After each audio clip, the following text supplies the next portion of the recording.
Mes amis, nous ne parlons pas d'un simple désaccord frontalier. En seulement 6 mois, un petit récif corallien qui était submergé dans la mer de Chine méridionale s'est transformé en une forteresse militaire de 6 km². Le récif d'Anthrope abrite aujourd'hui des bandes de béton et des pistes d'atterrissage conçues plats pour dominer la région. Les dragues chinoises ont raclé le fond de l'océan à une vitesse record, déversant l'équivalent de 2 piscines olympiques de sable par heure pour créer un sol ferme là où il n'y avait que de l'eau. Le président Xi Jinping n'avait pas besoin de cette base. Il l'a fait pour envoyer un avertissement mortel au Vietnam et aux Philippines.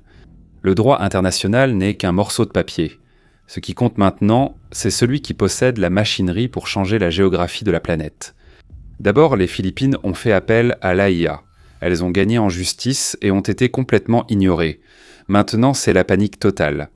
Le Vietnam a activé sa propre machinerie et a aussi commencé à engloutir des récifs, adoptant la tactique désespérée de construire pour ne pas être écrasé.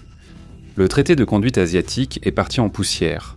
La région qui brasse des milliers de milliards de dollars du commerce mondial a cessé d'être une voie navigable internationale pour devenir un chantier de tranchées en béton au milieu de l'eau. L'échiquier asiatique a perdu le vernis de la conversation civilisée. Il y a des gens qui regardent encore vers les tribunaux internationaux en espérant la justice. Mais ceux qui comprennent le pouvoir savent que la loi s'arrête là où la première piste d'atterrissage militaire est inaugurée. Je préfère croire que vous êtes capable de voir ce qui arrive à l'économie mondiale lorsque la Chine prend le contrôle de l'artère navale la plus riche de la Terre. Maintenant, la Terre, blindez votre esprit.